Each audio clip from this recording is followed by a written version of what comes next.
నమస్తే, welcome to Andhraprabha. నేను లక్ష్మి. ఈ రోజు మనం బీజేపీ లీడర్, సైకాటిస్ట్, ప్రముఖ సోషల్ యాక్టివిస్ట్ యమునా పట్నాయక్ గారి ఇంటి దగ్గర ఉన్నాము. సో ఎవరైనా సరే పొలిటీషియన్స్ బయట మాట్లాడేటప్పుడు వాళ్ళ మాటలు అవి వింటూ ఉంటాం. డైలీ లైఫ్ స్టైల్ ఎలా ఉంటుంది, వాళ్ళ ఇల్లు ఎలా ఉంది అని చాలా మంది తెలుసుకోవాలనుకుంటారు. సో ఈ రోజు నేను యమునా పట్నాయక్ గారి ఇంట్లో ఆమె లైఫ్ స్టైల్ ఎలా ఉంటుంది, వాళ్ళ ఇల్లు ఎలా ఉంటుందో చూపించబోతున్నాను. నాతో రండి.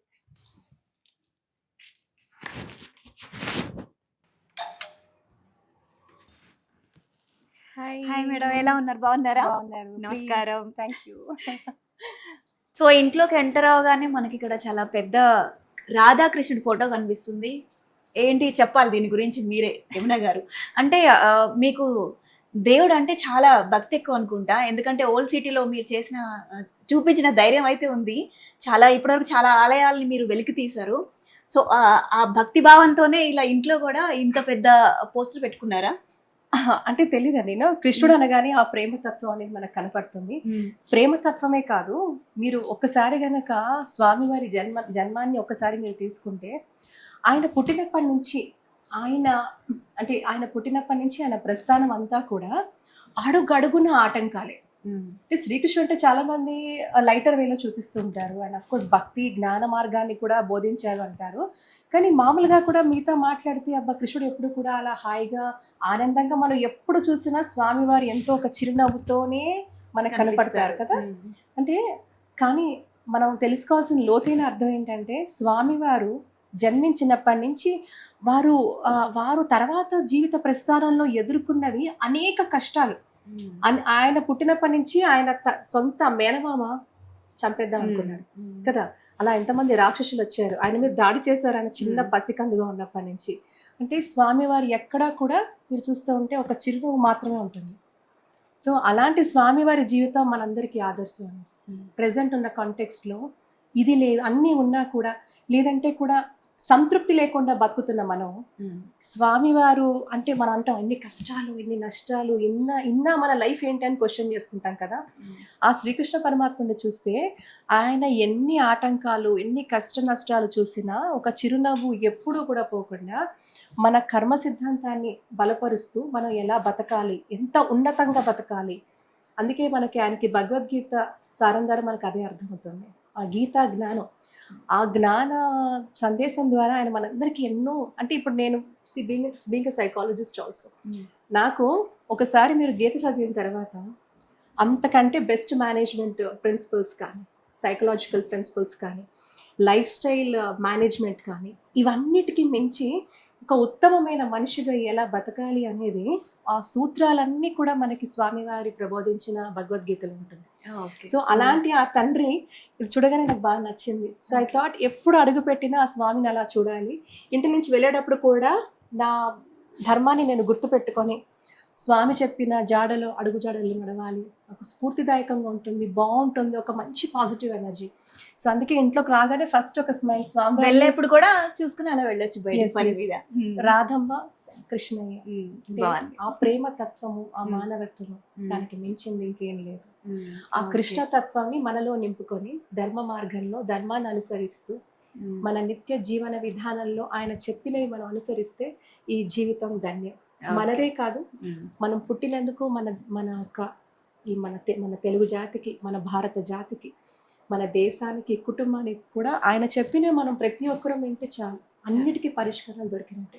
So that's the biggest message. అందుకే నేను I just love to say అమ్మా అండ్ స్వామివారు, and I always love to just see. And మామూలుగా కూడా వచ్చి మెడిటేషన్లో కూడా అలా కూర్చున్నప్పుడు, అలా మార్నింగ్స్ లేచినప్పుడు కూడా ఐ లవ్ టు స్టేర్ అనమాట. అలా స్వామివారిని అలా చూస్తూ ఉంటాను. Okay. So good and positive. మీకు అనిపించట్లేదా? అవును. ఇంత పెద్ద చూడగానే నాకు కూడా నిజంగా స్వామివారి కళ్ళ ముందు ఉన్నట్లుగా అంత పెద్ద ఎక్కడన్నా ఆకారం చిన్నగా చూస్తాం, విగ్రహాలను చూస్తాం. బట్ ఇంత పెద్ద పోస్టర్ చూసేసరికి మనసు కొంచెం తన్మయత్వంతో అయితే ఉప్పొంగింది. చాలా బాగా అనిపించింది. ఓకే. అలాగే ఇక్కడ చూసుకున్నట్లయితే మనం ఇక్కడ కూడా బుజ్జి maximum కృష్ణుడు, ఆ, చిన్ని కృష్ణుడు. ఇక్కడ చిన్ని కృష్ణుడు, అక్కడ వినాయకుడు, ఐ లవ్ వినాయకుడు అండి. అలాగే ఇక్కడ కూడా మనకు చెక్క వినాయక స్వామివారి విగ్రహం కనిపిస్తుంది. స్వామివారి ఐ జస్ట్ లవ్ ఇది చూడొచ్చు. సో ఆబ్వియస్ గా ఇంట్లో ఎక్కడ చూసినా కూడా మనకి చాలా వరకు దేవుడు పటాలు విగ్రహాలే కనిపిస్తున్నాయి. I have So, lot of పై నుంచి కూడా collection. చూడొచ్చు మనము. like I have lot of వినాయకుళ్ళు అండ్ ఇక్కడ అంతా కూడా అక్కడ అక్కడ అన్ని పైన అదే. చూస్తారు ఇంట్లోకి ఎంటర్ అవ్వగానే నెగిటివ్ ఎనర్జీ అనేది మనకి ఏ కోసాన కనిపించదు అనమాట. మొత్తం ఎక్కడ చూసినా దేవుళ్ళే కాబట్టి అంత పాజిటివ్ ఎనర్జీ లాగా అనిపిస్తుంది. ఒకసారి మీరు చూడొచ్చు. ఓకే యమున గారు, మొత్తం హాల్ అయితే మొత్తం దేవుళ్ళతో నింపేశారు. సో నెక్స్ట్ రూమ్ తప్పకుండా రండి. జస్ట్ మామూలు మన గెస్ట్ రూమ్ ఉంది. ఈ పెయింటింగ్ మీదే అనుకుంటారు మేడం? నాదే. ఒక డాక్టర్ గారు ఇచ్చారు అది. ఓకే. ఆయన ఏదో రాసి కూడా. మంచితనం, నాయకత్వం, సేవాగుణం కలిసిన వ్యక్తిత్వం. ఎంతో మందికి మీ సేవలు అందాలి. మీ గళం మరింతగా వినిపించాలి. మహోన్నత నాయకురాలిగా చరిత్రలో నిలవాలి. ఇది డాక్టర్ గారు పెయింటింగ్ వేసి అది రాసి ఇచ్చారట. సో చాలా బాగుంది. Last year women's day black and white painting అన్నమాట. వారు నా యాక్టివిటీస్ చూస్తారని చెప్పారు. ఎన్నో ఏళ్లగా చూస్తున్నాను. సో అని నా కార్యక్రమాన్ని ఉందని తెలుసుకొని ఓకే, అక్కడికి వచ్చి నాకు ఇది పెయింటింగ్ వేసి గిఫ్ట్ చేసి ఇచ్చారు. బాగుంది. సో తర్వాత సో దిస్ ఇస్ ద ఇక్కడ పూజా రూమ్ ఉంటుంది ఎక్స్క్లూజివ్ గా. ఓకే, సో కిచెన్ ఇంకా పూజా రూమ్ కలిసి ఉంటుంది. Yeah that's guest room. ఇది ఒక గెస్ట్ రూమ్. ఇది Okay. మామూలుగా పెద్దగా. మీ హస్బెండ్ గారు, మీరు. యా, మా వారు, Okay. నేను. ఓకే. ఇది పెళ్లి అప్పుడు ఫోటో, పెళ్లి స్టార్టింగ్ లో ఉన్నప్పుడు. ఓకే. ఇది జస్ట్ ఒక 2 years బ్యాక్ Okay. యానివర్సరీకి. That's it. ఓకే. తెలుసు కదా, his a North Indian and I'm South Indian. Yeah, తనదంతా Army ఆర్మీ family. ఫ్యామిలీ పూర్తిగా. మీది స్వాతంత్రోద్యమ ఫ్యామిలీ. అవును, మాది ఫ్రీడమ్ ఫైటర్స్ ఫ్యామిలీ. వాళ్ళ ఇంట్లో కూడా ఫ్రీడమ్ ఫైటర్స్ ఉన్నారు చాలా మంది. ఓకే. అండ్ పూర్తిగా మా మామగారు, మా ఇద్దరు బ్రదర్ ఇన్ లాస్, మా కో సిస్టర్స్ వీళ్ళంతా కూడా ఆర్మీలో ఉన్నారు. అంతా కర్నల్స్. ఓకే. Yeah. ఓకే. ఇంకో సైడ్ చూసినట్లయితే మొత్తం పెయింటింగ్స్ కనిపిస్తున్నాయి. మరి అంటే మీకు ఇష్టమా పెయింటింగ్స్ అంటే? నాకు చాలా ఇష్టం అండి. నాకు Okay. రవివర్మ గారి పెద్ద ఫ్యామిలీ. ఆహా. సో రాజా రవివర్మ పెయింటింగ్స్ అంటే ఇష్టం. మామూలుగా అట్లా I just Okay. keep- అంటే హాల్లో చూస్తేనేమో మొత్తం దేవుడి ఫోటోలు, గెస్ట్ రూమ్ వచ్చేసరికి మొత్తం పెయింటింగ్స్. బాగుంది. కొంత ఆర్టిస్టిక్ గా. నేను ఒకప్పుడు బాగా పెయింటింగ్స్ వేసేదాన్ని. ఇప్పుడు పూర్తిగా ఓకే. సమాజ సేవలో మునిగిపోయారు అనుకోవచ్చు. సేవ ఉద్యమం అన్ని ఏమని అనుకోండి, సేవ అనుకోండి, ఉద్యమం అనుకోండి. ఈ రోజు ఒక ఉద్యమ ప్రాతిపదికన పనిచేస్తున్నాం కాబట్టి వాటన్నిటికీ ఇప్పుడు టైం లేదు. ఓకే.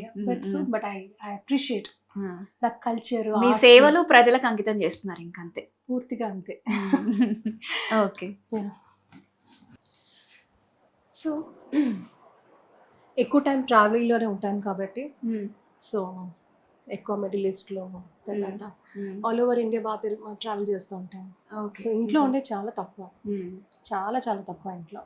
సో ఎక్కువ అంటే time and again abroad travel చేస్తూ ఉంటాను. ఆల్ ఓవర్ ఇండియా ట్రావెల్ చేస్తూ ఉంటాను. So okay. ఇంట్లో గడిపే టైం చాలా తక్కువ. ఓకే యమున గారు, ఇక్కడ చూసుకున్నట్లయితే పెద్ద బుద్ధుడి విగ్రహం కనిపిస్తుంది. అట్లాగే వెనకాల చాలా అంటే చాలా అవార్డ్స్ కనిపిస్తున్నాయి. సో వాటి గురించి కొంచెం ఎక్స్ప్లెయిన్ చేయండి మా వ్యూవర్స్ కోసం. అక్కడున్నా ఇక్కడున్నా లోపల ఆఫీస్ రూమ్ లో ఉన్నా జస్ట్ 1/10. నేను యాక్చువల్గా 2000 ఆల్మోస్ట్ 10-11 అట్లా వెళ్ళిపోయాను, అబ్రాడ్ వెళ్ళాను. వెళ్ళినప్పుడు ఆల్మోస్ట్ మీరు ఇప్పుడు ఏదైతే చూస్తున్నారో ఆల్మోస్ట్ సగానికి పైన ఈ రూమ్ అన్ని అవార్డ్స్ ఉండేవి. మొత్తం సగానికి సగం మొత్తం అన్ని ఇండియాలో అప్పుడు వదిలేసి రీలోకేట్ అయ్యాను బయట. రీలోకేట్ వెళ్ళినప్పుడు సగానికి సగం అన్ని ఇచ్చేసాను. మళ్ళీ వచ్చిన తర్వాత మళ్ళీ I came back to Bharat. ఇంకా వచ్చిన తర్వాత మళ్ళీ ఇవేవో కొన్ని చూసి కొన్నేంటి చాలా ఉన్నాయి చెప్పాలంటే అవార్డ్స్. దాదాపు ఇక్కడే ఒక 25 అబౌవ్ ఉన్నట్టున్నాయి అవార్డ్స్. 25 ఏంటి, ఓ 30 అబౌవ్ ఉండుంటాయి. ఎక్కువ అంటే చాలా వరకు అన్ని, ఎందుకంటే ఇంట్లో అవే ఎక్కువ అన్ని. ఓకే. పూర్తిగా ఓకే. ఇది మొత్తం హాల్లో అరేంజ్ చేసుకున్నారు. ఇక్కడ ఆఫీస్ రూమ్ లో ఉంటాయి, ఇంకా అక్కడ Okay. ముందు ఉన్నాయి. Yeah. ఓకే మన ఆఫీస్ రూమ్కి వెళ్దాం. Okay so this my work area అండి. సో Okay. When I just come, నేను ప్రశాంతంగా ఎప్పుడు కూర్చుంటానంటే నైట్స్లో కూర్చుంటాను. అందరూ పడుకున్న తర్వాత నేను మెలకుగా ఉంటాను. యూజువల్గా రాత్రి అది అలవాటు, మామూలుగా కూడా చిన్నప్పటి నుంచి నైటే చదవడం అలవాటు తెల్లవారుజాము వరకు. సో యూజువల్గా ఒక 4 to 5 hours పడుకుంటాను అంతే. బట్ మామూలుగా అయితే కూర్చొని జస్ట్ నేను పుస్తకాలు బాగా చదువుతాను. ఇక్కడ చూస్తుంటే మొత్తం మనకి పుస్తకాలే కనిపిస్తున్నాయి ఎక్కడ చూసినా కూడా. అంటే అన్ని రకాల పుస్తకాలు, అంటే ఎక్కువగా మాక్సిమం నేను చిన్నప్పటి నుంచి బాగా చదివి ఎక్కువ spiritual books. But apart from that I do lot of reading on constitution, I do lot of reading on law and spirituality. తర్వాత ఇంకా అన్ని రకాలుగా ఉపనిషత్స్ ఇవన్నీ కూడా చాలా తెలుగులో కూడా చదువుతాను. తెలుగు, ఇంగ్లీష్, హిందీ. మరి మాక్సిమం ఇంగ్లీష్ చదువుతాను, బాగా తెలుగు చదువుతాను, పుస్తకాలు బాగా చదువుతాను, హిస్టరీ బాగా చదువుతాను, నాకు ఇష్టం. So like I read lot of books. Keep అంటే ఒక అన్వేషణ, ఆల్వేస్ చదవడం ఇష్టం. అలా ఇక్కడ పైన చూసుకున్నట్లయితే అవార్డ్స్ కూడా చాలా ఉన్నాయి. అక్కడే కాదు ఇక్కడ కూడా ఒక 25 అబోవ్ ఉన్నాయి. ఇక్కడ కూడా చూసుకున్నట్లయితే అవార్డ్స్ ఎక్కువ ఉన్నాయి. ఇంట్లో ఒక పక్క దేవుడి ఫోటోలు, ఒక పక్క పెయింటింగ్స్, అవార్డ్స్ ఇవే ఉన్నాయి మొత్తం ఓవరాల్ గా. ఎగ్జాక్ట్లీ, ఇంకా కొన్ని బుక్స్. ఎగ్జాక్ట్లీ పూర్తిగా అంతే ఉంటాయండి. If you look at any part of it, అంటే the knowledge is the biggest ocean అండి. So the more you learn, ఎంత చదివినా ఇంకా ఏదో చదవాల్సింది ఉంటుంది, ఇంకా నేర్చుకోవాల్సింది ఉంటుంది. ఖచ్చితంగా ఉంటుంది. మనకు తెలియనివి, మనకి తెలుసుకోవాల్సినవి చాలా ఉంటాయి. కాబట్టి తెలియని ఉంటాయి, తెలుసుకోవాల్సినవి ఉంటాయి. కాబట్టి మనిషి ఎప్పుడు నిత్య విద్యార్థిగా ఉండాల్సిన అవసరం ఉంది, నేను బిలీవ్ చేస్తాను. ఓకే, ఇక్కడ చూసుకున్నట్లయితే ఇంకా మీ పెయింటింగ్స్, అలాగే మీ ఫొటోస్, మళ్ళీ అవార్డ్స్ చాలా ఉన్నాయి ఇక్కడ కూడా. ఓకే మేడం, మీ ఇల్లు బాగుంది. ఇంకా ఉమెన్స్ డే స్పెషల్ గురించి, మీ గురించి స్పెషల్ గా కొన్ని విషయాలు తెలుసుకోవాలనుకుంటున్నాం. తప్పకుండా రండి please.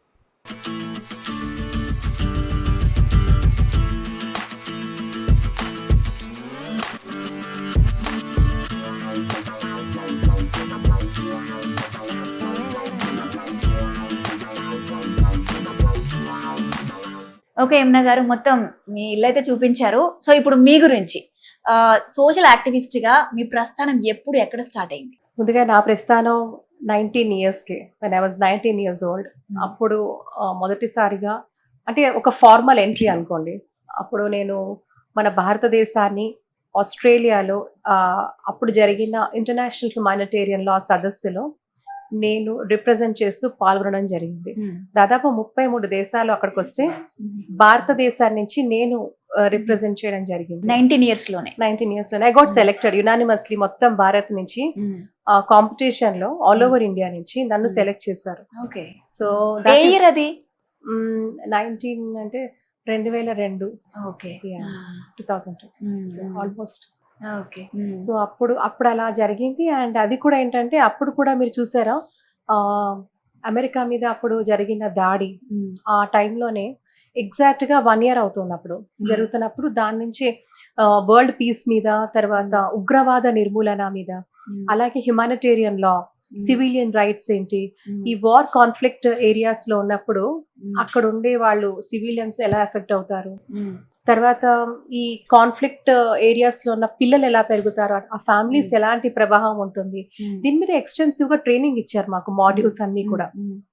And several social experiments ఇట్లాంటివన్నీ జరిగాయి అనమాట, కాంపిటీషన్స్, తర్వాత debates.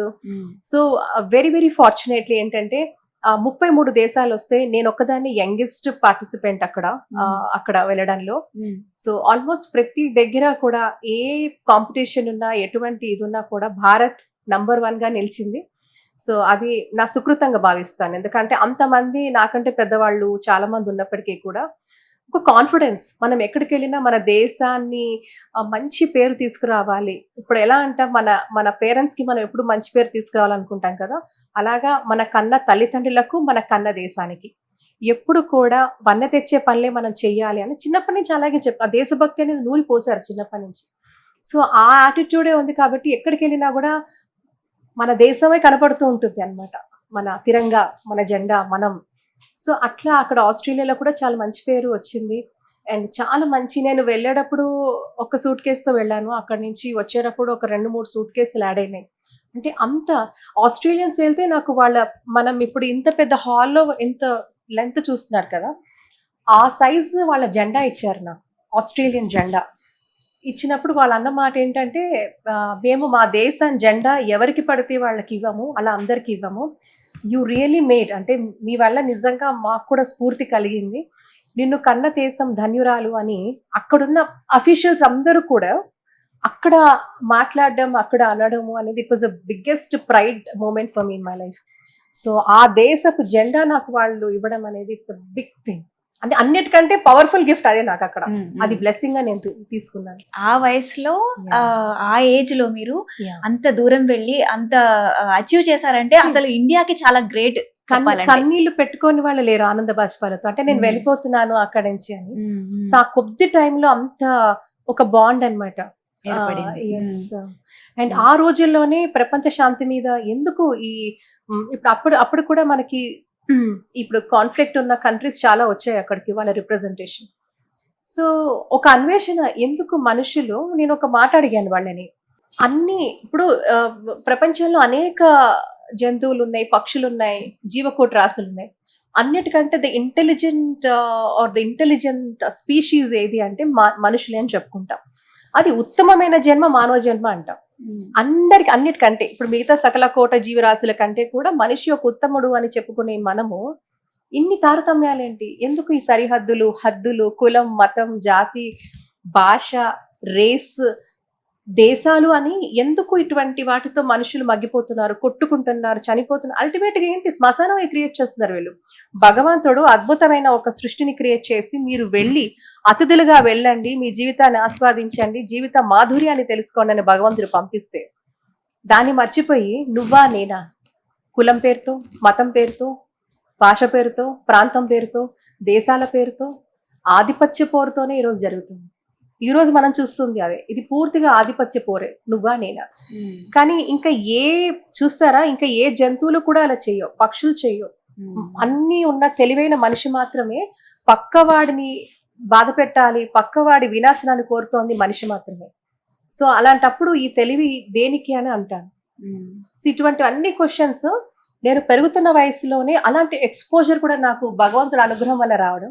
So lot of thinking అనమాట, ఎందుకు ఇంత ఈ టెర్రరిజం ఎందుకు, చాలా అనమాట. Because I use to talk, ఎందుకంటే ఒక 70 దేశాలతో కలిసి పనిచేశాను. ఈవెన్చువలీ 19 years నాకు ఒక అవకాశం ఆస్ట్రేలియాకి వచ్చినప్పటి నుంచి, దాని తర్వాత అనేక అవకాశాలు నన్ను వరించాయి. అంటే ఎలాగంటే, మీరు ఒక అంతర్జాతీయ సంస్థకి నేను ఉమ్మడి ఆంధ్రప్రదేశ్ రాష్ట్రంగా హెడ్గా పనిచేస్తూ, తద్వారా నేను మొత్తం భారత్కి ఆల్మోస్ట్ 23 ఏళ్లకి నేను భారత్కి 2వ ప్రతినిధిగా అవ్వడం, 9 రాష్ట్ర ప్రభుత్వాలతో కలిసి పనిచేయడము, భాష రాష్ట్ర భేదం లేకుండా అందరితో కలిసి పనిచేయడం, వివిధ ప్రభుత్వాలతో పనిచేయడము, అనేక రీజనల్ పార్టీస్ ఉన్నాయి అప్పుడు, వాళ్ళందరితో కలిసి పనిచేశాను.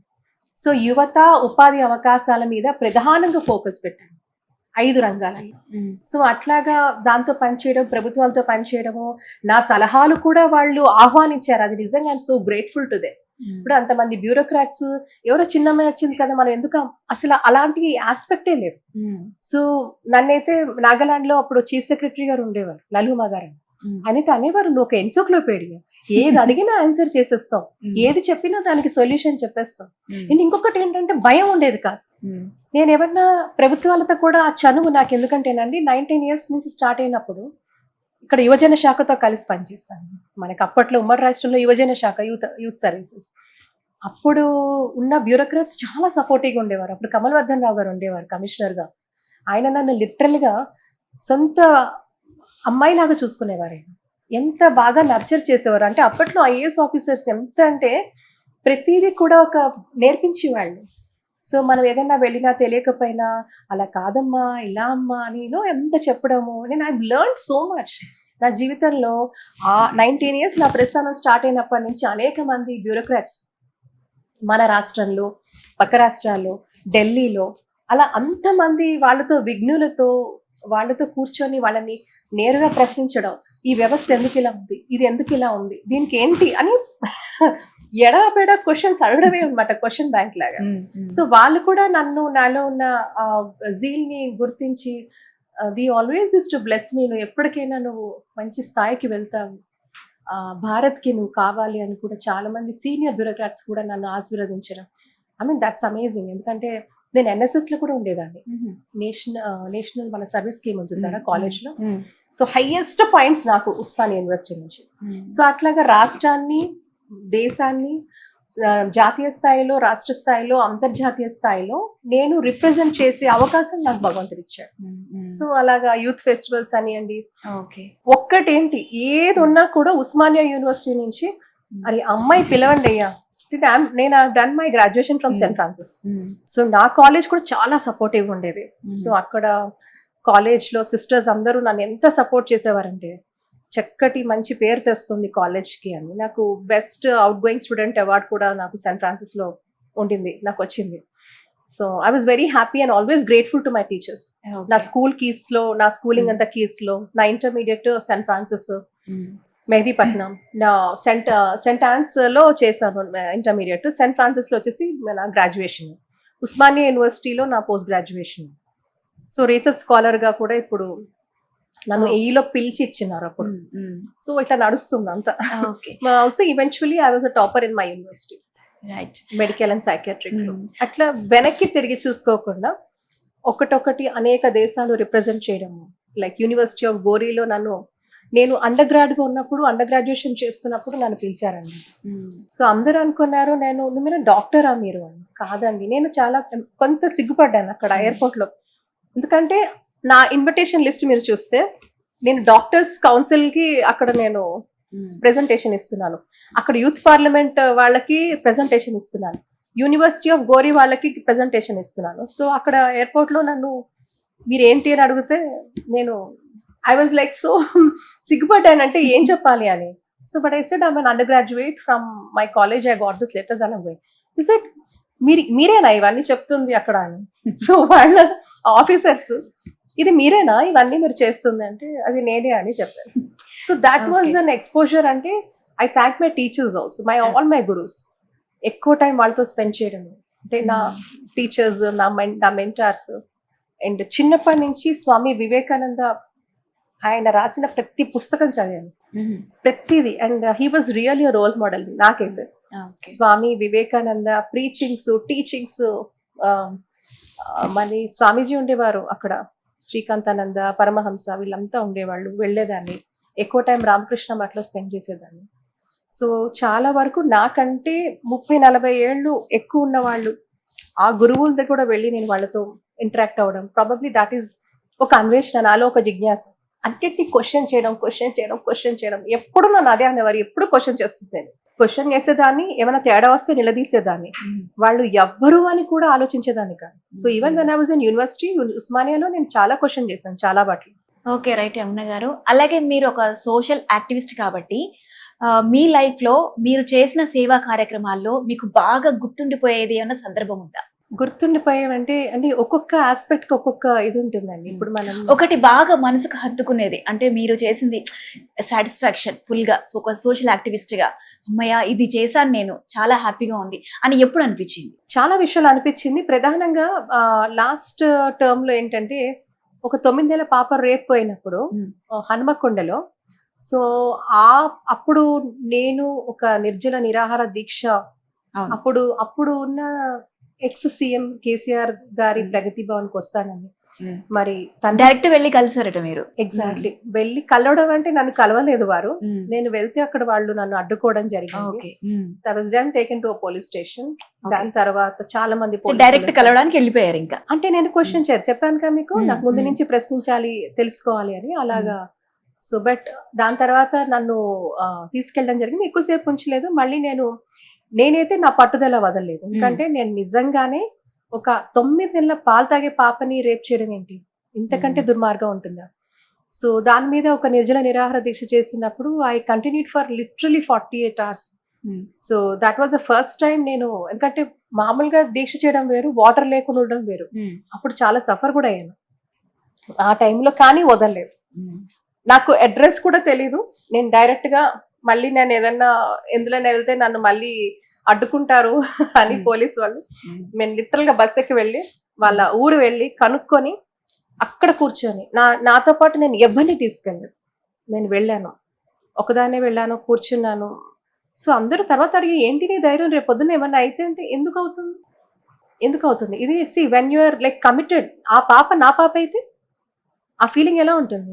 సో ఏ పాపకైనా జరిగితే మనం ఎప్పుడైతే అలా స్పందిస్తామో ఇంకా ఏ ఆడపిల్లకి అన్యాయం జరగదు, ఏ ఆడ కూతురికి అన్యాయం జరగదు. మనం పక్కవాడి పెయిన్ ని కూడా మనం ఫీల్ అయినప్పుడే ఈ సమాజంలో ఎటువంటి రుగ్మతలు ఉండవు, ఈ సమాజంలో అన్యాయం అనే మాట మీకు వినపడదు ఎప్పుడైతే మనం ఫీల్ అయ్యి దానికోసం పోరాటం చేస్తాం. సో అలా వెళ్ళినప్పుడు అక్కడికి వెళ్ళడము, హన్మకొండకి వెళ్ళినప్పుడు తర్వాత ఇంకా అన్ని జరగడం, తర్వాత మీడియాని కూడా రానియలేదు అక్కడ వాళ్ళని ముందు. వాళ్ళకి అసలు అప్పటికే జరిగి 3 రోజులు అవుతున్నా ఎటువంటి రియాక్షన్ కూడా లేదు. సో లిటరల్ గా మీడియాని రానియలేదు, ఎవరిని రానియలేదు. సో ఐ జస్ట్ వెంట్, నేను నా ఫోన్ తీసుకొని నా ఫేస్బుక్ లోనే పెట్టేసి అంతా లైవ్ గా కవర్ చేశాను. వాళ్ళ అమ్మతో మాట్లాడడం, వాళ్ళ నాన్నతో మాట్లాడడం, ఏం జరిగింది ఇది ప్రపంచానికి వాస్తవాలు తెలియాలి ఆ రోజు. సో ఆ రోజు అది అది ఒక ఇన్స్టింక్ట్, అది అది ఇక్కడే కాదండి, మామూలుగా ఏదైనా అలా జరిగితే అలా రియాక్ట్ అవ్వడం నాకు ముందు నుంచి అలవాటు. సో దానికి ఏదైనా ప్రోటోకాల్ చూడాలి, ముహూర్తం చూసుకొని మనం ఈ టైం చేయాలి, లేదు. ఏదైతే మనం అది దేనికి ఖండించాలి అంటే మనం ఖండించాలి. దానికోసం మన వెనక ఎవరు ఉన్నారు, మన ముందెవరు ఉన్నారు, అవన్నీ కూడా ఐ డోంట్ లుక్ ఇట్ ఏంటంటే మనకి మంది మార్బలం ఇవన్నీ చూసుకొని మనం ఏమన్నా, అది కాదు. It's a spontaneous reaction and that's how I do it. And వెళ్ళానండి, వెళ్ళిన తర్వాత కూడా వాళ్ళ దీక్షలో కూర్చున్నాను. ఒకటే సంకల్పం అక్కడ ఏంటంటే ఆ కుటుంబానికి న్యాయం జరిగేంత వరకు. మీరు అడగచ్చు న్యాయం అంటే ఏంటి అంటే డెత్ సెంటెన్స్, ఆ ఒక్క క్రిమినల్ కి వాడికి ఉరిశిక్ష పడాలి, అదే నా డిమాండ్. దాని తర్వాత మన లిటరల్ గా కూడా అప్పుడు హన్మకొండ పోలీస్ వాళ్ళు అన్నారు మేము తప్పకుండా అలా చేస్తాము, మీరే అంటారు మేము బెస్ట్ అని. అలాగే వాళ్ళు చేశారు కూడా. 60 రోజులు టైం అడిగారు, కానీ 43వ రోజు మనకు జడ్జ్మెంట్ వచ్చింది. ఉరిశిక్ష ఖరారు చేస్తూ హనుమకొండ అక్కడున్న కోర్టు తీర్పునిచ్చింది, వాడికి ఉరిశిక్ష వేసింది. కానీ మళ్ళీ అన్ఫార్చునేట్లీ మళ్ళీ వాళ్ళ అపీల్కి వెళ్ళినప్పుడు అతనికి లైఫ్ ఇంప్రిజన్మెంట్ పడింది హైకోర్టులో. సో జీవిత ఖైదు పడింది. కానీ అది ఫస్ట్ తీర్పు అండి, ఉరిశిక్ష అనేది. అప్పుడు మనకి తెలంగాణ వచ్చిన తర్వాత ఫస్ట్ చిన్నపిల్లల పోక్సో దీని కింద. ఎందుకంటే అప్పుడప్పుడే ఆర్డినెన్స్ రిలీజ్ చేశారు, అప్పుడప్పుడే ఆర్డినెన్స్ తెచ్చారు, ఏమని ప్రెసిడెంట్ అప్రూవ్ చేశారు, పోక్సో కేసెస్ లో నిర్ధారణ అయితే వాడికి ఉరిశిక్ష వేయండి అని. సో ఆ రోజు మొట్టమొదటిసారి కోర్టు ఆ తీర్పు ఇచ్చినప్పుడు నా జీవితంలో నేను ఎంత ఆనందపడ్డానంటే ఇది జరగాలి. చిన్నపిల్లలు మరీ విషయంలో, చిన్నపిల్లల విషయంలో ఇటువంటి జరిగినప్పుడు మాత్రం ఉపేక్షించకూడదు. అంటే యాదాద్రిలో కూడా చైల్డ్ ప్రాస్టిట్యూషన్ ర్యాకెట్ ఒకటి పెద్ద ఎత్తున జరిగింది, అది కూడా మీకు తెలుసు నేను ఎంత పెద్ద అది కూడా. సో ఇట్స్ లైక్ నేను మొత్తం సైకలాజికల్ పాయింట్ లోనే నేను ఎక్స్ప్లెయిన్ చేశాను. అది ఎక్కువ హైకోర్టు సుమోటోగా తీసుకుంది అది, బికాస్ నేను వ్యాలిడ్ గా లీగల్ పాయింట్స్ సైకలాజికల్ గా ఎంత ఎఫెక్ట్ అవుతారు ఒక విక్టిమ్, ఈ పాయింట్స్ లో కూడా high court they have taken. So నేనేమంటానంటేనండి, కోర్టు తీర్పిచ్చింది ఆ రోజు ఓకే, న్యాయం ధర్మం ఇంకా ఉన్నాయనిపించింది.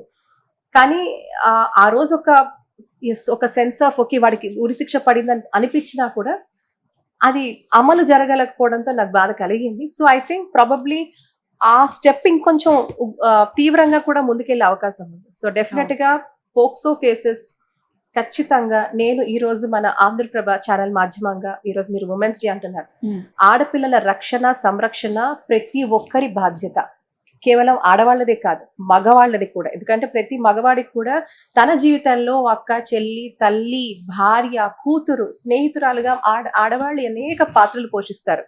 సో ఆడవాళ్ళ గురించి ఈ రోజు ఆడవాళ్ళ మీద జరుగుతున్న అత్యాచారాలు, మరీ ముఖ్యంగా చాలా హీనమైన విషయం ఏంటంటే పసిపిల్లల్ని, చిన్నపిల్లల్ని రేప్ చేయడం.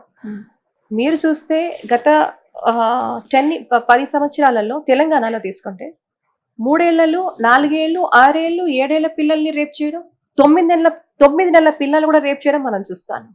And another serious thing today, ఈ రోజు మనం మాట్లాడుకోవాల్సింది మిస్సింగ్ కేసెస్ అండి.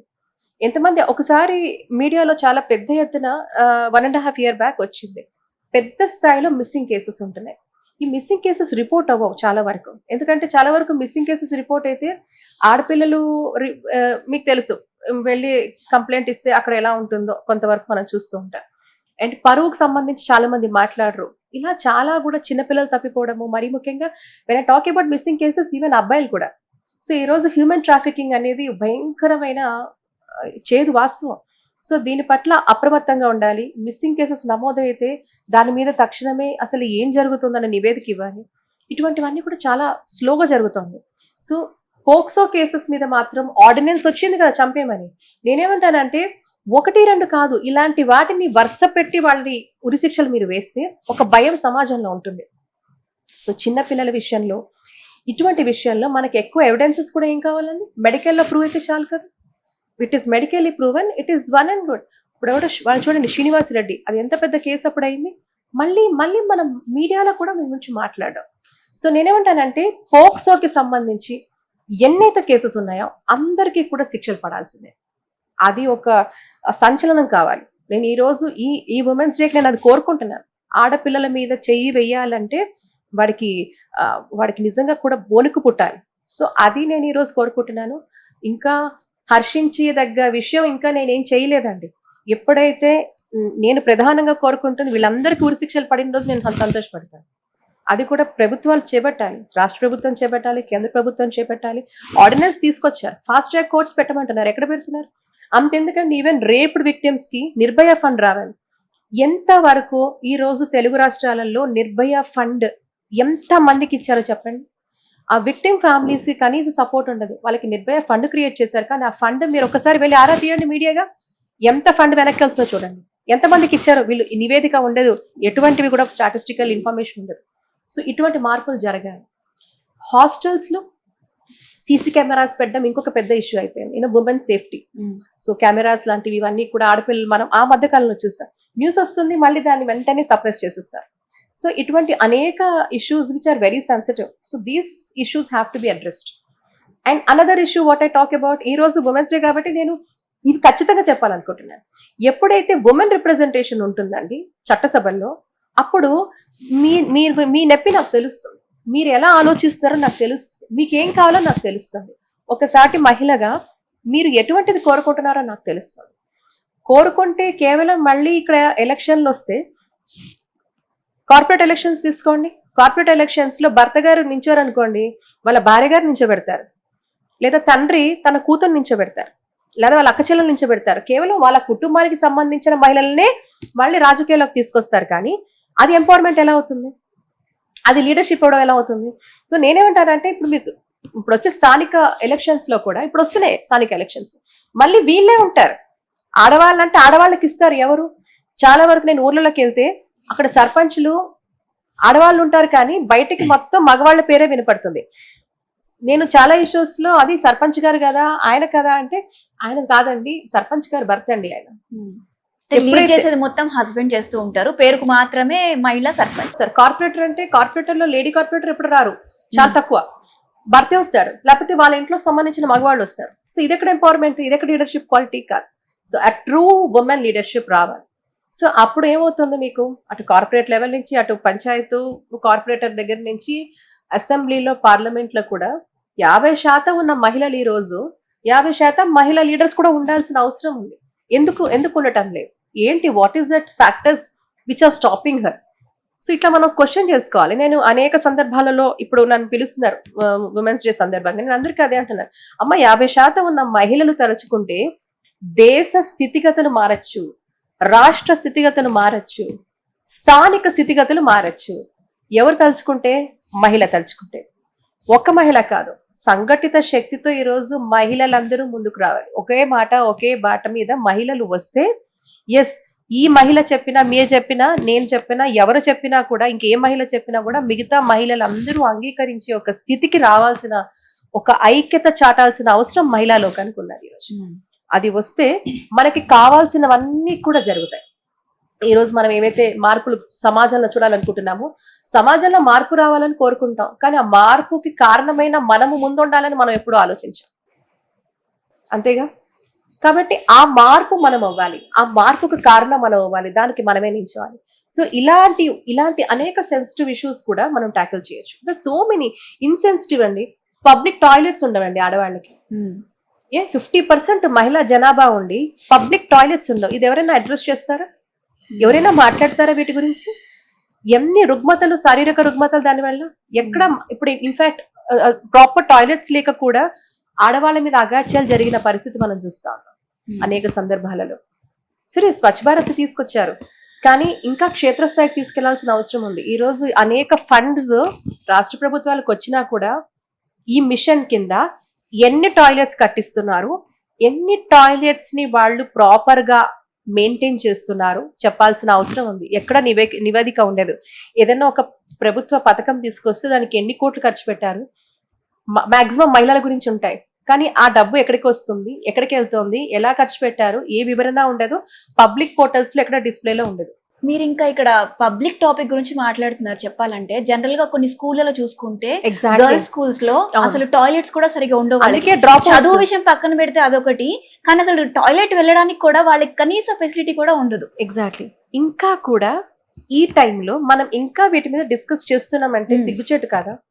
ఈ రోజుకి కూడా స్కూల్ డ్రాప్ అవుట్స్ ఎందుకు వస్తున్నారు? చాలా మంది అడోల్సెంట్ గర్ల్స్, వాళ్ళకి బేసిక్ గా శానిటేషన్ ఫెసిలిటీస్ ఇటువంటివి లేకపోతే, ఒక ప్రాపర్ ఇన్ఫ్రాస్ట్రక్చర్ లేకపోతే ఎందుకు డ్రాప్ అవుట్స్ ఉండారండి? ఒక పక్కన ఆడపిల్లలు చదువుకోవాలి అంటున్నాం, కానీ వాళ్ళు దానికి కావాల్సిన సదుపాయాలు మనం ఇవ్వగలుగుతున్నామా? అనేక ప్రభుత్వ పాఠశాలల్లో విశాలంగా ఉంటాయి, ఇన్ఫ్రాస్ట్రక్చర్ ప్రభుత్వం వాటి మీద పెట్టదు. అక్కర్లేని పనికిరాని స్కీమ్స్ అన్ని కూడా పెడతారు, ఓట్ బ్యాంక్ పాలిటిక్స్ కోసం చేస్తారు. కానీ నిజంగా ప్రజలకు ఏం కావాలి, ఈ తరం యువతరంకి ఏం కావాలి, ఈనాటి పిల్లలకి ఏం కావాలి, ఈనాటి పిల్లలే రేపటి పౌరులు అంటాం. మరి అలాంటి వాళ్ళకి మనం ఏం చేస్తున్నాం అనే దాని మీద ఒక ఫోకస్ ఉండదు. ఎందుకంటే వాళ్ళు ఓట్ బ్యాంక్ పనికిరారు కాబట్టి. చాలా సందర్భాలలో పిల్లల గురించి లేదా 18 ఏళ్ల వయసు లోపల వాళ్ళని మనం కన్సిడరే చెయ్యం. ప్రభుత్వ పథకాలలో వాళ్ళ గురించి ఆలోచించాం, ఎందుకంటే వాళ్ళు మన ఓటు వేయరు కదా. మీరు చెప్పండి, 5వ క్లాస్ పిల్లాడు రేపు ఓటేస్తాడంటే వాళ్ళ గురించి కూడా ఒక ఏదో ఒక పాలసీ తీసుకొస్తారు. కాబట్టి ఇలాంటివన్నీ కూడా హోలిస్టిక్ అప్రోచ్ లేనంత కాలం, ప్రభుత్వాలలో విజన్ లేనంత కాలం ఎటువంటి మార్పు జరగదు. నేనేమంటానంటేనండి, ఇన్ఫాక్ట్ నాకు చాలా ఆశ్చర్యం వేస్తుంది, ఇన్ని దేశాల్లో బయట పనిచేసినప్పుడు అనేక మంచి మంచి మోడల్స్ కూడా నేను స్టడీ చేయడము, అక్కడ వాళ్ళు ఎలా అంటే అన్నీ కూడా ఒక హోలిస్టిక్ విజన్ కనుక మన నాయకులకుంటే అసలు ఏం అక్కర్లేదండి. ఏది దానికోసం ప్రభుత్వం ఒక స్టేక్ హోల్డర్ మాత్రమే. మళ్ళీ మళ్ళీ గుర్తు చేస్తున్నా, ప్రభుత్వాలు ఒక స్టేక్ హోల్డర్ మాత్రమే. అనేక అనేక సెగ్మెంట్స్ లో ఉన్న అనేక ఇవి కలిస్తేనే, స్టేక్ హోల్డర్స్ కలిస్తేనే ఒక వ్యవస్థ ప్రాపర్ గా నడుస్తుంది. అది ఇన్స్టిట్యూషన్స్, అటు ఫైనాన్షియల్ ఇన్స్టిట్యూషన్స్, అటు కార్పొరేట్ సెగ్మెంట్, అటు జుడిషియరీ, అటు ప్రభుత్వాలు, ప్రజలు, ఎన్జిఓస్, ఇలా మీడియా, ఇలా అనేక సెగ్మెంట్స్ లో ఇంతమంది కలిస్తేనే ఒక వ్యవస్థ ప్రాపర్ గా నడుస్తుంది. సో కేవలం ప్రభుత్వమే చేయాలనుకోవడం కూడా మూర్ఖత్వమే. అదే వాళ్ళే చేస్తారనేది కాదు. నిజంగా ఒక విజన్ ఉంటే ప్రాపర్ గా ఎవరైనా చేయొచ్చు. వీ కెన్ క్రియేట్ అద్భుతమైన రోల్ మోడల్ స్ట్రక్చర్స్ ని మనము మన సమాజంలో అనేక క్రియేట్ చేసుకోవచ్చు. ఓకే యమున గారు, అలాగే చూసుకున్నట్లయితే మీరు ఓల్డ్ సిటీలో చాలా అసలు మరుగుడ పడిపోయిన దేవాలయాలు, అసలు కంటికి కనిపించిన దేవాలయాలు ఎన్నో కూడా మీరు బయటికి వెలికి తీసి మళ్ళీ కొత్తగా కట్టించడం కూడా చేస్తున్నారు. సో అసలు మీకు ఓల్డ్ సిటీకి వెళ్ళాలంటే జనరల్ గా మళ్ళీ అక్కడ ఉన్న దేవాలయాల గురించి సెర్చ్ చేసి వెతకడం అనేది చాలా ధైర్యం ఉండాలి, గట్స్ ఉండాలి. సో అంత ధైర్యం మీకు ఎలా వచ్చింది? ధైర్య సాహసే లక్ష్మి అన్నారు, అది మన పెద్దవాళ్ళే చెప్పారు. ధైర్యం మన డిఎన్ఏలో ఉందండి. ఓకే, ధైర్యం లేదని మనం తెలుసుకోలేకపోతున్నాం. ఒక సామెత చెప్తారు చూసారా, ఆంజనేయ స్వామి వారి కంటే ఆయన శక్తి తెలియదంట. మామూలుగా ఆయన సర్వసాధారణంగా ఉంటారంట, కానీ ఆయన పక్కనున్న వాళ్ళని ఆయన పొగడాలట. అయ్యా నువ్వు ఎంతో బలవంతుడివి, నువ్వు ఇదండి, నువ్వు అది అని చెప్తే అప్పుడు స్వామివారు ఓహో నేను ఇదా అని అప్పుడు తెలుసుకుంటారట. అప్పటి వరకు ఆయనకు తెలియదట. అలాగా మన భారతీయులలో మనమందరం కూడా వీర వనితలు, వీరులు పుట్టిన పుణ్య దేశంలో, పుణ్యభూమిలో పుట్టామని మనం తెలుసుకోవాలి. మనని మన చరిత్ర మర్చిపోయే విధంగా బ్రెయిన్ వాష్ చేశారు 200 సంవత్సరాలు. ఈ కొలోనియల్ రూల్లో 200 సంవత్సరాలు మన సంస్కృతి సాంప్రదాయంని పూర్తిగా కూడా నిర్మూలించే ప్రయత్నం చేశారు, దెబ్బకొట్టే ప్రయత్నం చేశారు, దుష్ప్రచారం చేసే ప్రయత్నం చేశారు, మన చరిత్ర మీద మనకే అవహేళన చేసే ఒక ప్రయత్నం చేశారు, మన చరిత్ర మీద మనకే అసహ్యం కలిగించే ప్రయత్నం చేశారు.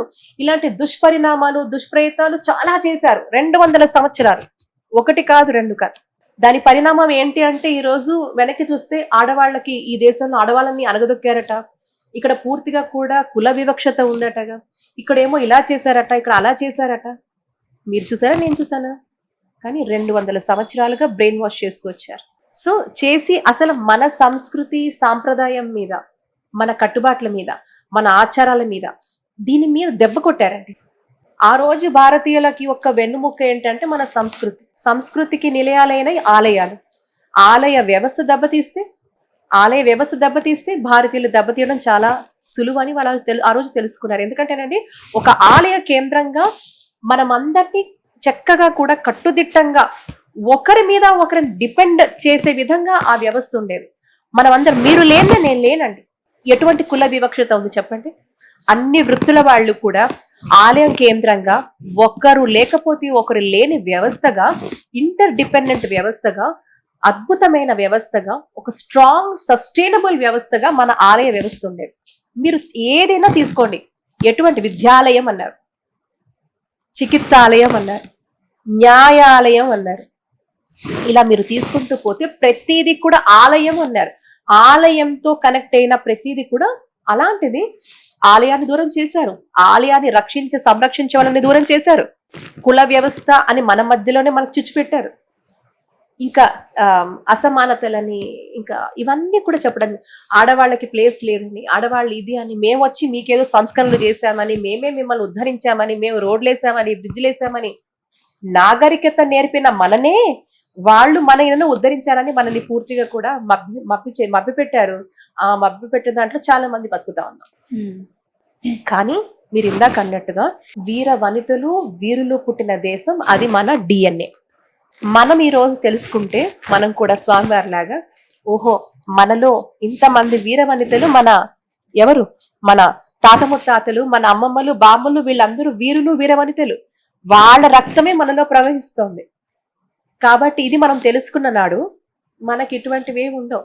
కాబట్టి ఒక్కసారి చరిత్ర పుటమిలోకి వెళ్ళి మనం ఎంత ధైర్య సాహసాలతో మన పూర్వీకులు ఉన్నారో, అందుకే ఇంకా ఉంది మన సంస్కృతి, ఎప్పుడూ ఉంటుంది, ఆ చంద్రతారార్కం ఉంటుంది. ఆలయాలకి నా ధైర్యానికి ఏంటి సంబంధం అంటే, ఒకప్పుడు మన వ్యవస్థ అంతా ఆలయ కేంద్రంగానే నడిచేది. ఒకటి ధైర్యానికి సాహసానికి ఏంటంటే, చరిత్ర పుటమిలోకి వెళ్ళి చరిత్రలో దాగి ఉన్న సత్యాన్ని తెలుసుకుంటే, అక్కడ మన పూర్వీకులందరూ ఎంతో ధైర్యంతో, సాహసంతో, వాళ్ళ ఒక్క బుద్ధితో, వాళ్ళ ఒక్క బలంతో, వాళ్ళ ఒక్క సమయస్ఫూర్తితో వాళ్ళు చేసిన పనుల వల్ల ఈ రోజు కూడా మన సంస్కృతి ఇంకా బతికుందని తెలుసుకున్నాం. ఎప్పుడైతే వాళ్ళే చేయగలిగింది మనం ఎందుకు చేయకూడదు? ఒక్కసారి వాళ్ళని స్మరించుకుంటే ఆ ధైర్యం ఆటోమేటిక్ గా వస్తుంది. అదే స్ఫూర్తి. ఆ రోజు అహిల్యాబాయి హోల్కర్ ఆ రోజు భర్త చనిపోయిన తర్వాత కూడా తన మామగారి ప్రేరణతో దేశాన్ని ఏలింది ఆవిడ. ఎలాగా? తన రాజ్యాన్నే కాదు, తన సామ్రాజ్యాన్నే కాదు, తన సామ్రాజ్యంలో ఉన్న వాళ్ళనే సొంత బిడ్డలుగా కాదు, దేశ నలుమూలలుగా ఈరోజు మీరు చూస్తున్న ఆలయాలు ఏవైతే ఉన్నాయో, అటు కాశీ, రామేశ్వరం, పూరి, గుజరాత్ లో ఉన్న సోమనాథ్, దక్షిణంలో అనేక పూర్తిగా భారతదేశ నలుమూలల అనేక ఆలయాలు ఏవైతే విధ్వంసానికి గురయ్యాయో, నిర్లక్ష్యానికి అప్పట్లో విదేశీ దాడుల వల్ల గురయ్యాయో, ఆవిడ సింగిల్ హ్యాండెడ్ గా అనేక ఆలయాలు పునర్నిర్మించిన మహానుభావురాలు ఆ తల్లి. ఇది కాదా? ఎక్కడుందండి వివక్ష? భర్త చనిపోయిన తర్వాత కూడా ఆవిడ ఇంత చేశారు, చూసారా? ఎక్కడుందండి వివక్ష? మన దేశంలో ఉందంటారా? మనని బ్రెయిన్ వాష్ చేశారు. ప్రీ వేదిక్ టైమ్స్ నుంచి నేనన్నా సమాజంలో ప్రతి దగ్గర మంచి చెడు ప్రతి దగ్గర ఉంటుంది. మీ ఇంట్లో ఉంటుంది, మా ఇంట్లో ఉంటుంది, అందరి దగ్గర ఉంటుంది, మనలో కూడా ఉంటుంది, right? So we have to understand, కాలానికి తగ్గట్టుగా మంచిని మాత్రమే తీసుకోమంటోంది మన ధర్మం, మంచినే పెంపొందించమంటుంది మన ధర్మం. దానికోసమే మన విలువల్ని మనం ఎలా కాలానికి తగ్గట్టుగా మనం ఎలా మారాలి, ఎలా ప్రజల కోసం, సమాజం కోసం ఎలా ఉపయోగపడాలి, ప్రజాహిత పనులు ఎలా చేయాలని చెప్తోంది మన ధర్మం. సో దాంట్లో ఎప్పుడు కూడా ఇన్నోవేషన్కి, క్రియేటివిటీకి దాంట్లో తావుంది, మిగతా వాటిల్లో లేదు. అది ఫిక్స్డ్. మన దాంట్లో మీరు ఎక్స్ప్లోర్ చేయడానికి మీకు చాలా ఆస్కారం ఉంది. సో నేనేమంటానంటే, ఆలయాలను తీసుకుంటే ఇది కొత్త ఏం కాదు, మన పూర్వీకులు చేశారు. వాళ్ళ గురించి మనం తెలుసుకుంటే, అందులో ఒక్క వంతైన స్ఫూర్తి తెచ్చుకుంటే ఈ రోజు జరుగుతున్న పని ఇది. ఆ 1% స్ఫూర్తితోనే నేను ఈ రోజు ఇచ్చేస్తున్నాను. ఇంకా 99% ఇంకా స్ఫూర్తి నేను తెచ్చుకోవాలి. సో అప్పుడు నిజంగా కూడా ఏవైతే ఇప్పుడు ఇంత దయనీయమైన పరిస్థితులు ఈ ఆలయాలు ఉన్నాయి, పాత బస్తీ ఎవడన్నాడండి పాత బస్తీ? అది ప్రాశస్త్యం ఉన్న మహానగరం భాగ్యనగరం, మహా ప్రాశస్త్యం ఉన్న నగరం, తపోభూమి అంటారు. మీరు ఉత్తరాంచల్కి వెళ్తే తపోభూమి అంటారు, కానీ దక్షిణాది రాష్ట్రాల్లో తపోభూమి ఏది అంటే అది భాగ్యనగరం. మీకు ఎప్పుడైనా ఐడియా ఉందా? ఎప్పుడైనా మీరు విన్నారా? భాగ్యనగరం హైదరాబాద్ ని తపోభూమి అనడం మీరు ఎప్పుడైనా విన్నారా? కానీ మేము చెప్తున్నాం, కళ్ళారా ఆ రీసెర్చ్ చేస్తూ ఈ రోజు అనేక మంది ఋషులు మునులు మన భాగ్యనగరంలో ముచ్చుకుంద నది దగ్గర అక్కడ తపస్సు చేశారు. చంద్రరాయుని గుట్ట దగ్గర తపస్సు చేశారు. చంద్రాయన్ గుట్ట అని చెప్తాం. ఔరంగజేబ్ లాంటి వాడే తల వంచట, అతని అశ్వాలు ముందుకెళ్ళలేకపోయాట చంద్రరాయుడు ముందు, చెన్నకేశ్వర స్వామి ముందు. అంతటి పవర్ఫుల్ గా దేశం నలుదిక్కులా మనం వెళ్తూ ఉంటాం దర్శనం చేసుకోవడానికి. ఎందుకు? అది స్వయంభూ క్షేత్రాలని. ఇప్పుడు నేను మాట్లాడుతున్న 21 క్షేత్రాలే స్వయంభూ క్షేత్రాలు. అందులో వైష్ణవ ఆలయాలు ఉన్నాయి, శైవ ఆలయాలు ఉన్నాయి, అమ్మవారి ఉన్నాయి, హనుమంతుల వారి ఉన్నాయి. ఆ మధ్యన మీరు చూస్తే ఇది కూడా ఇది బుక్ ఆఫ్ ఇంటర్నేషనల్ రికార్డ్స్ లో కూడా మనం చేసిన వర్క్ గురించి వాళ్ళు ఇందులో చెప్పడం జరిగింది. ఓకే. సో 6 నెలల్లో కోట్ల రూపాయలు కోట్ల విలువ చేసే ఆస్తులు మనం ప్రభుత్వానికి అప్పచెప్పడం అంటే ఇది అంతా వెలికి తీయడం, దాని మీద మనం పోరాటం చేయడం, ఉద్యమం చేయడం. దాదాపుగా ఎన్ని ఆలయాలు మీరు వెలికి తీసారంటారు? వెలికి తీయడం అంటే దాని గురించి విస్తృత ప్రచారం చేయడం, బయటకు తీసుకోవడం. ఒక 21 ఆలయాలు. ఇప్పుడు ఈ నెలలో ఇంకొక ఆలయం కూడా ఈ రోజు కన్స్ట్రక్షన్ మేము స్టార్ట్ చేస్తాం. సో అలాగా అంటే వెలికి తీయడమే కాకుండా కన్స్ట్రక్షన్ బేసిక్ గా ఎంక్రోచ్మెంట్స్ ఏవైతే అయ్యాయో దాని మీద కూడా, ఎందుకంటే ఎప్పటి రికార్డ్స్ అండి అవన్నీ. చాలా వాటి రికార్డ్స్ లేకుండా మాయం చేసేసారు. కాబట్టి ఎవరు మనకి దిక్కు అంటే పరమాత్ముడే, ఆ శ్రీకృష్ణ పరమాత్ముడే. ఆయన దిశానిర్దేశం ఆయనే చేస్తున్నాడు. ఆయన దిశానిర్దేశంలో నేను పనిచేస్తున్నాను, అది నేను నమ్ముతున్నా ప్రగాఢంగా. కాబట్టి ధైర్యం ఏంటి? ఈ రోజు అనేక మీరు చూసారు మొన్న ఆ మధ్యన ఆ టెంపుల్లో కూడా వాళ్ళు వెళ్తే చంపేస్తామని నేను అన్నాను, మా కృష్ణే మాతో ఉన్నాడు, మీరు ఏం చేస్తారో చెయ్యండి అని. పెహల్గామ్ ఇన్సిడెంట్ తర్వాత 2వ రోజు 2000 మందితో మనము వట్టిపల్లి వెంకటేశ్వర స్వామి ఆలయంలో ఫలక్నామాలో శ్రీ విష్ణు సహస్రం పారాయణం చేయించాము. ఇది జరుగుతున్నప్పుడు చాలా మంది ఏమన్నారంటే, మేము పెహల్గామ్ లో జరిగిపోయింది, అంతమందిని చంపేశారు, ఓల్డ్ సిటీయా, మా ఇంట్లో వెళ్ళొద్దంటున్నారు. నేను ఒక వాయిస్ మెసేజ్ పంపించాను. అమ్మా, మనం ఏదైతే పూజలు చేస్తున్నామో, ఆలయాల గురించి మాట్లాడుతున్నామో, దేవుడి గురించి మాట్లాడుతున్నామో, మన దేవుడి మీద మనకు నమ్మకం లేకపోతే మీరు ఇంకా పూజలు, నోములు, వ్రతాలు, పారాయణాలు చేయకండి. ఎవరిని మభ్య పెట్టడానికి? మన భగవంతుడి మీద మనకు నమ్మకం ఉన్నప్పుడు, త్రికరణ శుద్ధిగా మనం నమ్మినప్పుడు తప్పకుండా కూడా ఆయన మనతో ఉంటాడు, మనని కాపాడుతాడు. మనిషి పోవాలంటే కూర్చుని చోట పోలేడా?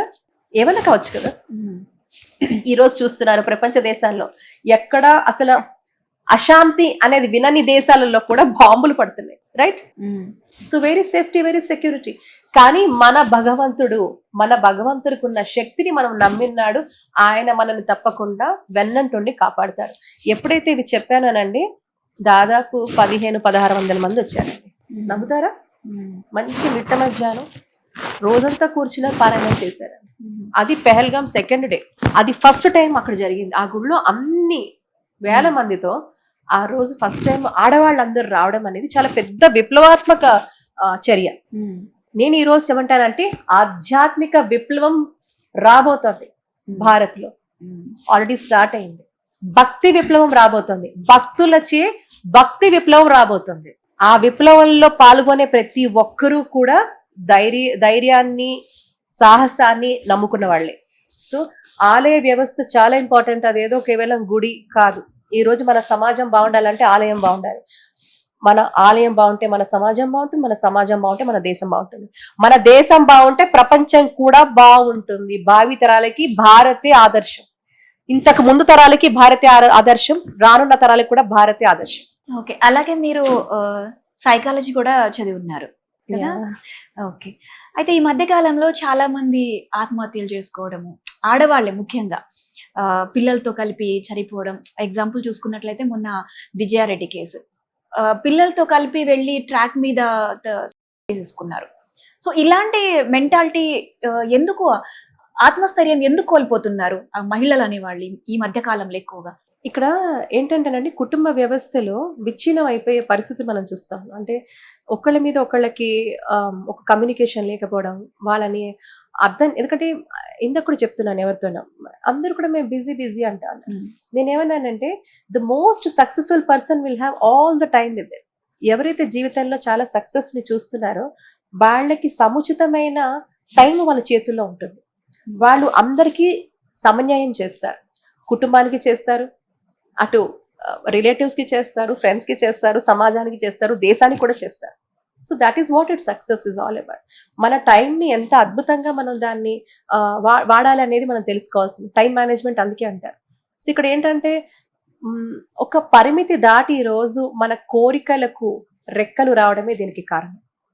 ఒకప్పుడు మన చిన్నప్పుడు మనం స్కూల్ నుంచి ఇంటికి వచ్చినప్పుడు మన అమ్మమ్మ గారు ఆవకాయ అన్నం కలిపి ముద్దలు కలిపి మనం అందరం చేతులు పెడితే చేతుల్లో పెట్టేవారు. హాయిగా తినేసి మళ్ళీ పరిగెత్తుకుంటే ఇలా ఆడుకునేవాళ్ళు. ఆ స్టేజ్ నుంచి ఈరోజు అమ్మ చేతి వంట మర్చిపోయాం, అమ్మ లాలి పాట వినడం మర్చిపోయాం, అమ్మలో ఉన్న అనురాగం ఆస్వాదించలేకపోతున్నాం, అమ్మలో ఉన్న ప్రేమని మనం తీసుకోలేకపోతున్నాం, నాన్న ఒక లాలన మనం చూడలేకపోతున్నాం. ఇలా మీరు చూస్తూ ఉంటే అమ్మ నాన్న లాలన పిల్లలకు దూరం అయిపోయి ఎవరికి వారే యమునా తీరేలాగా ఎవరికి వారు వారి జీవితంలో నిమగ్నం అయిపోయి ఒక ఇంట్లో ఉన్న ఒక్కొక్కరు ఒక్కొక్క గదులకి పరిమితమై విశాలమైన ఇళ్లల్లో ఉంటూ ఇరుకైన బతుకులు బతుకుతున్నారు.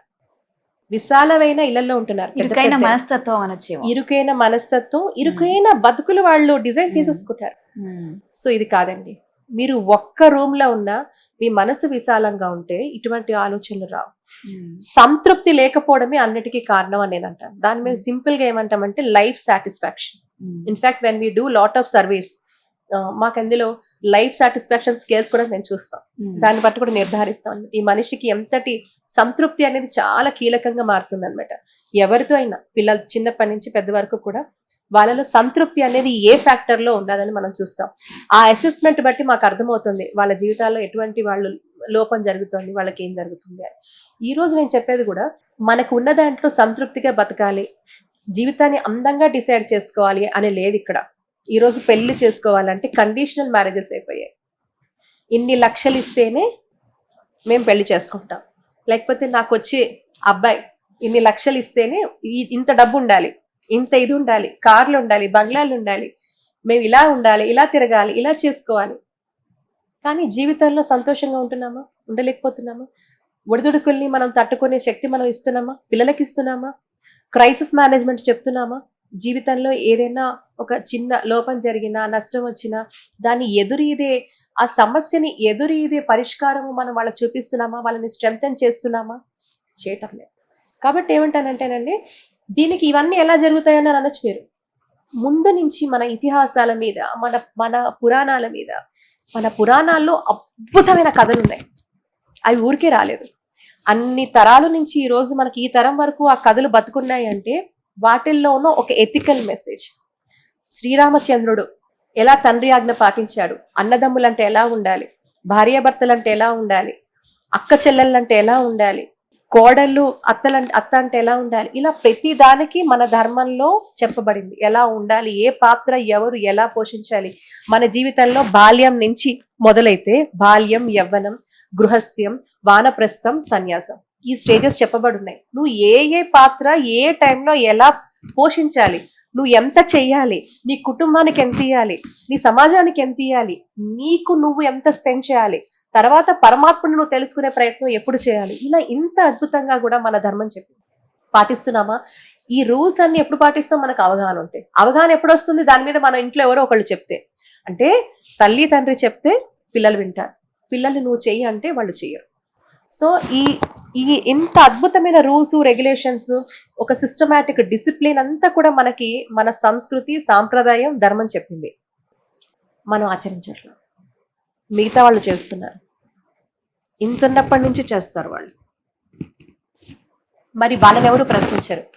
కానీ మన వాళ్ళు ఎంత ప్రశ్నిస్తారంటే ఎందుకు చేయాలి, అదెందుకు చేయాలి, అప్పుడు వాడు క్వశ్చన్ చేయడు తెలుసా, వాడు పాటిస్తాడు అంతే, చేయాల్సిందే. ఇక్కడ మన వాళ్ళు మనమే అంటాం అయ్యో వాడికి ఎందుకు ఇంతే, వాడికి ఎందుకు ఇలాగా. Modern, what is modernity? ఈ రోజు మీరు చూస్తే నేను ఇందాకే అన్నా, నాగరికత తెలియన్నాడు మన భారతీయులే నాగరికత నేర్పారు అని చెప్తారు. ప్రపంచానికి మీరు ఏ సబ్జెక్టు తీసుకున్నా మన భారతదేశమే దానికి పునాది. ఏ సబ్జెక్ట్ అయినా, సర్జరీస్, సుశ్రుతుడు, అప్పట్లో ప్లాస్టిక్ సర్జరీ చేశారండి, అప్పట్లో సర్జరీస్ చేశారండి. కొన్ని వేల సంవత్సరాల కింద మన దేశంలో అడ్వాన్స్డ్ సైన్స్, ఎయిర్ క్రాఫ్ట్స్, పుష్పక విమానం విన్నారు కదా, ఇప్పుడు మనకు ఫ్లైట్స్ వస్తున్నాయి, పుష్పక విమానం. ఇలా మీరు ఒక్కటేంటి, astrophysics, astronomy, space science, mathematics, గణిత శాస్త్రం, you name it whatever there. ఏదున్నా భారత్లో అన్నీ ఉండింది.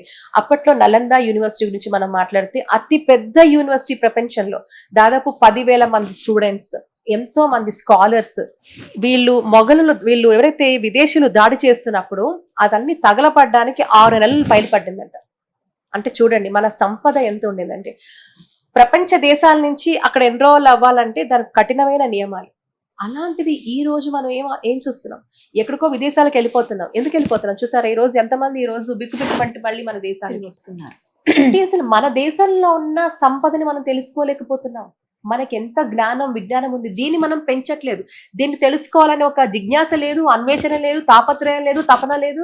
కానీ ఎక్కడికో వెళ్ళి ఎవరో యూనివర్సిటీని మన దేశంలో మనని బానిసలుగా చేసిన ఆ దేశాలకు వెళ్ళి మనం పిల్లల్ని చదివిస్తాం. ఇది ఎంతవరకు సమంజసం? మన దేశంలో ఉన్న విద్యా వ్యవస్థ మీద, మనకున్న సంపద మీద మనకు ఎటువంటి అవగాహన లేదు. ఇది ఎందుకు చెప్తున్నానంటే, మీరు ఒక్కటి తీస్తే ఇన్ని చెప్పాల్సి వస్తుంది.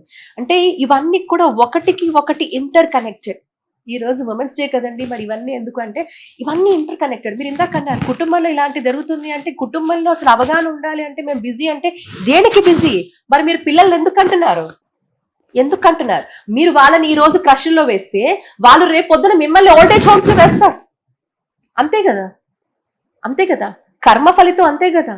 మీరు నన్ను చిన్నప్పుడు చూడలేదు, నన్ను తీసుకెళ్లి నువ్వు ఎక్కడో అనాథగా నన్ను ఒక క్రష్ లో పడేశావు.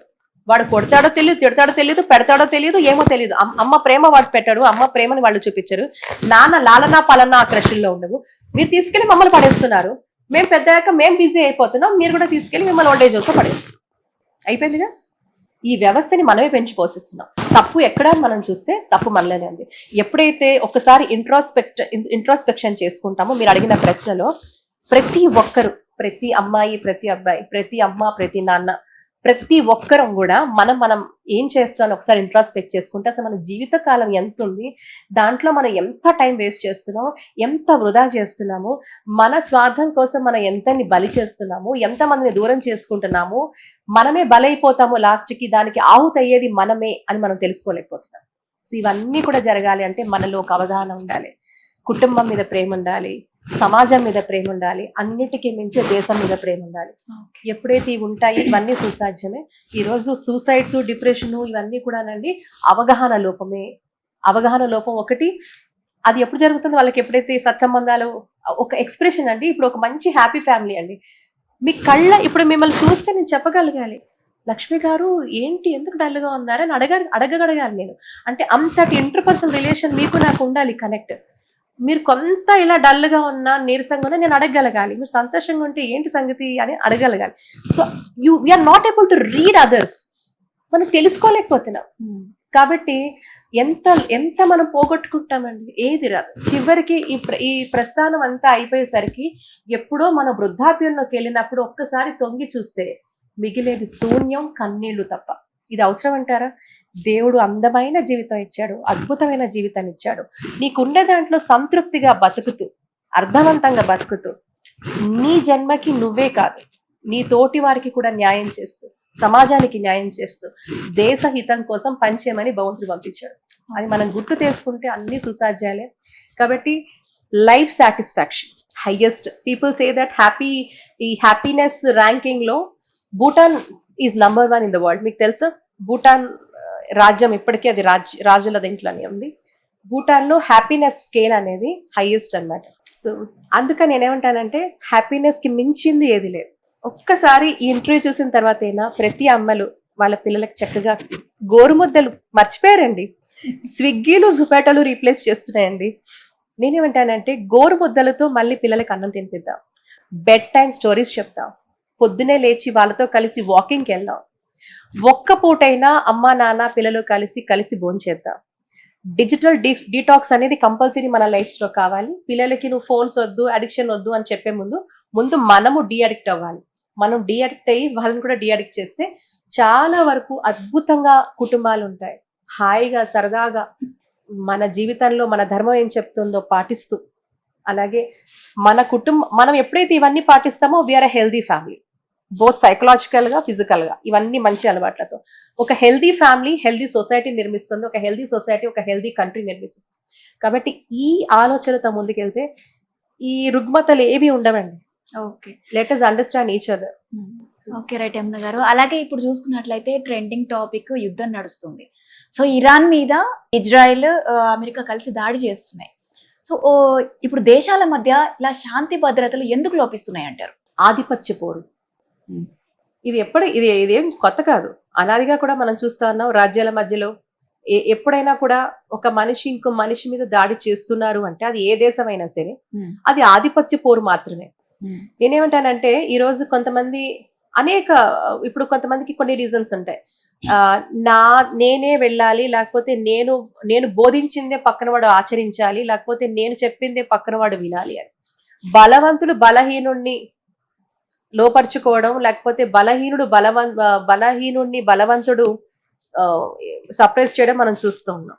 సో అల్టిమేట్ గా ఏంటంటే, ఇందాక మీతో స్టార్టింగ్ లో ఒక మాట అన్నా, వివేకము విఘ్నత ఉన్న మనుషులుగా పుట్టిన మనము ఈ రోజు అందరూ బాగుండాలి, సుఖశాంతులతో ఉండాలని ప్రతి ఒక్కరూ ఆచరించాలి. మరీ ముఖ్యంగా మీరు చూస్తే మన ధర్మంలో మనం భారతదేశం ఎప్పుడు వెళ్ళి ఎవరి మీద దాడి చేయలేదు చూసారా?